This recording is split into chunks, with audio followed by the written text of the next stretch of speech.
오늘은 아사의 2차 신앙개혁, 아사의 2차 신앙개혁이라는 제목으로 말씀을 상고합니다. 아사 왕이 왕이 되면서 바로 이제 신앙개혁을 해서 아주 하나님을 기쁘시게 해드렸고, 또 그래서 10년 동안 나라가 평안했다 그랬습니다. 그런데 우리가 바로 앞에서 이 구스 사람 세라라는 사람이 100만 대군을 이끌고 예루살렘 가까이로 침략을 해서 물리친 적이 있었다고 그랬죠. 이제 그것이 그 10년 이후에 일어난 일이고, 오늘 본문의 내용은 15년째, 아사 왕이 15년 됐을 때 이제 하나님이 선지자를 보내서 다시 언약을 갱신하게 하고 제2차로 개혁을 또 하라고 명령을 했어요. 그래서 아사가 다시 또 마음에 심기일전해서 2차 개혁을 함으로 20년 동안, 그러니까 15년에서 20년 동안이면 35년까지 나라가 평안했다는 거예요. 근데 아사가 41년을 제위했는데 나머지 6년 이 말년에 또 문제가 일어나요. 그래서 아사의 그 41년 제위 동안에 그래도 어떤 왕보다도 훌륭하게 신앙을 개혁하고 하나님을 끝까지 믿은 사람이 바로 아사예요. 그래서 오늘 2차 개혁의 내용을 세 가지로 말씀했어요. 첫째, 1절부터 7절까지는 하나님이 아사랴를 통해 강력하게 명령하셨다 하는 겁니다. 그러니까 사람은 불완전한 존재고 죄성이 있는 존재이기 때문에 언제든지 마음이 변할 수가 있어요. 그 올곧은 마음을 그대로 품고 살아갔으면 좋겠는데, 우리 마음의 본능에 죄성의 본능이 있어요. 거기다가 사탄이 부채질을 하면 그 기준을 이제 분실해 버려요. 그래서 뭐가 옳은지 그른지를 분간을 잘 못하고 마음이 변해서 죄를 짓게 된다 그 말이에요. 그러나 아사는 아직까지는 그렇게 죄를 진 것이 아니에요. 전쟁을 통해서 이제 또 이기고 막 대승을 거두면 사람이 또 자기 자신을 또 우월하게 생각할 수가 있고, 또 뭐 많은 전리품이 생기고 이러면 엉뚱한 생각을 가질 수가 있어요. 그래서 하나님이 아주 다잡고 아사랴 그 선지자를 통해서 아주 강력하게 명령을 하셨는데, 뭐라고 말씀했냐면, 너희가 하나님과 함께하면 하나님도 너희와 함께하고, 너희가 하나님을 버리면 하나님은 너희를 버릴 것이다, 이렇게 말씀을 해요. 그 말은 정신 차리고 믿으라는 거죠. 그냥 무심코 믿어가지고는 안 된다는 거예요. 아주 하나님과의 관계를 아주 똑바르게 정신 차리고 가져야 된다. 그러면서 너희들의 과거를 교훈 삼아라 그랬어요. 이스라엘의 역사를 보면 다윗에 와가지고 겨우 나라가 올바르게 된 거고, 다윗이 지나가고 나서 다시 또 나라가 흔들렸잖아요. 그러다가 지금 아사에 와서 다시 나라가 안정이 된 거예요.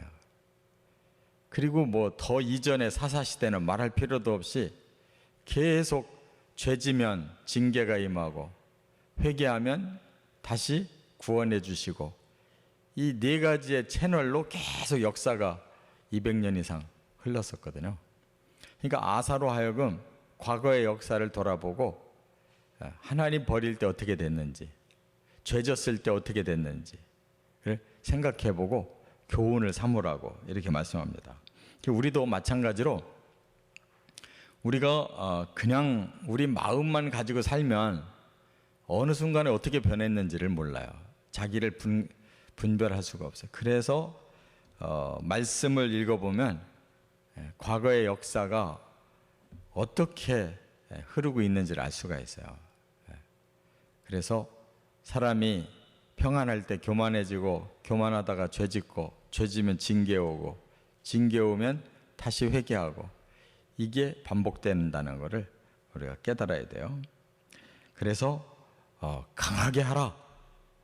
너희 손을 약하게 하지 마라. 강하게 하면 하나님이 상급 주신다. 이렇게 아사에게 말씀했어요. 그래서 아사가 이제 개혁을 하게 된 겁니다. 그러니까 하나님의 말씀이 들어와야 사람은 무엇이 옳고 그름인가를 알고, 또 말씀이 들어와야 사람의 마음에 이제 새롭게 살고자 하는 결단이 생기는 거예요. 말씀 없이 살면 뭐 아무리 믿음이 좋았어도 뭐 과거이지 현재는 아니에요. 6개월만 성경 안 읽어도 신자들은 불신자와 똑같아지는 거예요. 자기 마음을 뭐 늘 지킬 것 같이 생각해도 말씀이 빠져나가면 사람이 확 변해버려요. 두 번째, 8절부터 15절에 보면 아사가 힘을 내어 단호하게 개혁했다 하는 겁니다. 아사가 말씀에 아주 힘을 얻었어요. 그래서 제일 먼저 한 것이 이제 언약을 갱신했다 그랬는데, 여기 보니까 유다 지파, 베냐민 지파뿐만 아니라 저 북쪽에서 내려온 사람들이 있어요. 신실하게 믿으려고 하는 사람들이 여러 지파에서 남유다로 많이 넘어왔어요. 그들과 이제 모두 함께 예루살렘에 모여서 이제 하나님 앞에 맹세한 거죠. 우리는 오직 하나님만 경외하고 하나님의 율법만 지키겠습니다. 이렇게 맹세를 하는 언약 갱신을 했어요. 그러니까 집회라는 것이 꼭 필요합니다. 나 혼자만 잘 믿으면 된다. 물론 되지만 혼자서만 잘 믿기가 힘든 거예요. 그래서 이렇게 집회, 많은 사람들이 함께 모여서 함께 하나님을 경외하고 함께 하나님 말씀을 가지고 다짐하고, 이렇게 공동체가 함께 할 때 훨씬 힘이 배가가 되는 거예요. 나 혼자 뭐 성경 읽고 기도하고 나 혼자 잘 믿는 거 물론 좋지만 그거 가지고는 안 돼요. 그래서 하나님이 이렇게 공동체가 다 모여서 하나님 앞에 결단하고 맹세하고 순종하도록 이렇게 하셨다는 거예요. 그래서 그날의 제사가 어느 정도였냐면 소가 700마리, 또 양이 7,000마리를 하나님 앞에 드렸어요. 우리가 항상 솔로몬의 1,000번제를 굉장히 크게 생각하는데 별거 아니에요. 다윗은 몇만 마리 드렸고, 여기서도 지금 아사도 소를 700마리에 양을 7,000마리를 드렸으니까 뭐 솔로몬 제사 아무것도 아니에요. 우리는 그걸 잘못 알고 유명해진 솔로몬 제사 1,000번제만 자꾸 대단하다고 생각하는데 아무것도 안 해요. 아사는 훨씬 더 많이 했어요. 양만 7,000마리, 소를 700마리를 잡았어요. 그게 몇 마리냐가 중요한 게 아니라 그만큼 하나님을 향한 마음이 쏟아지고 온 정성을 다했다는 것이 중요한 것이죠.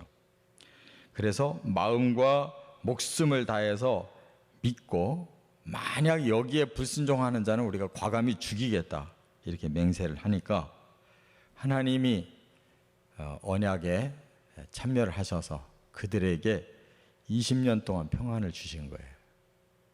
35년이 될 때까지 나라에 전쟁도 없고 모든 것이 순탄하게 갔다는 거예요. 그러니까 하나님과 이 언약이 얼마나 중요한가를 알 수가 있죠. 끝으로 세 번째는 16절부터 19절까지 보면 왕실까지 엄격하게 개혁했다는 거예요. 사람은 자기 자신에게 대해서는 굉장히 단호하지를 못해요.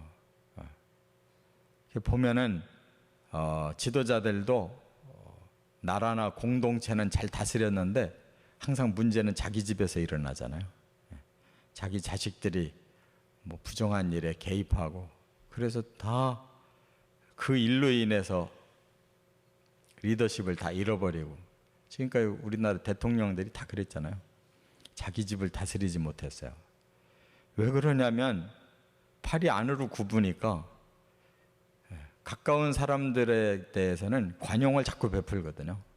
그것이 나중에 커져가지고 걷잡을 수 없어서 리더십을 잃어버리고 나라가 기울어지잖아요. 그런데 아사가 훌륭한 점은 뭐냐? 자기 집안 단속을 잘했어요. 여기 보니까 어머니 마아가, 태후가 아세라 목상을 세워가지고 섬겼다는 거예요. 지금 전국을 신앙을 개혁하고 있는데 왕실에서는 제일 어른이 아세라 목상을 세워가지고 우상숭배를 하고 있는 걸 발견한 거예요. 보통 왕들 같으면 차마 어머니가 하는 일을 어떻게 하겠어요? 그냥 전전긍긍하고 넘어가려고 하겠죠. 근데 아사는 단호하게 그 어머니를 폐해했다 그랬어요. 근데 이 마아가라고 하는 여인은 사실은 이 르호보암, 그러니까 할아버지의 아내 이름이에요. 그래서 이렇게 성경은 가끔 가다가 그 위의 조상도 그냥 아버지라고 말하는 경우가 있어요. 건너뛰어서. 그러니까 엄격하게 말하면 할머니 태후를 폐위시켜 버렸어요. 이런 일이 말로 이렇게 하듯이 쉬운 게 아니잖아요. 자기 집안의 제일 어른을 쳐버린다는 게 힘든 일이죠. 근데 아사는 그렇게 했다는 거예요. 그리고 그냥 온 국민 앞에 그 우상숭배를 드러내가지고 그걸 불에다 태우고 이런 것을 그냥 완벽하게 보여줬어요. 그리고 아사 자신도 일평생 마음이 하나님 앞에 온전했다 그랬어요. 그러니까 변하지 않는 사람이었다는 거죠. 그리고 전리품, 전쟁에서 이긴 전리품 중에 은과 금을 구별해서 여호와께 드렸다 그랬어요. 그 말은 귀중품은 하나님께 바쳐버렸다는 거예요. 자기가 가지고 있질 않았다. 하나님 성전에다가 귀중품을 바쳤다는 거예요. 그러니까 얼마나 그 아사의 믿음이 훌륭한가를 알 수가 있어요. 다윗 이래로 최고의 왕이에요. 이렇게 사람이 범죄할 수 있는 요소가 바로 이런 것들이잖아요. 이런 거를 철저하게 구분하니까 범죄하지 않게 됐다는 거예요. 근데 마지막에 남북 간 전쟁이 일어나면서 위험하니까 저 위에 외국 나라를 용병을 청해요. 그 바람에 아사가 발에 병에 걸려서 죽어요. 마지막이 중요한데 마지막이 좀 약간 실패를 해요. 그러나 아사만한 사람이 없어요. 우리가 아사의 그 믿음을 잘 본받고 항상 우리 심령을 개혁해 나가시기를 주의 이름으로 축원합니다.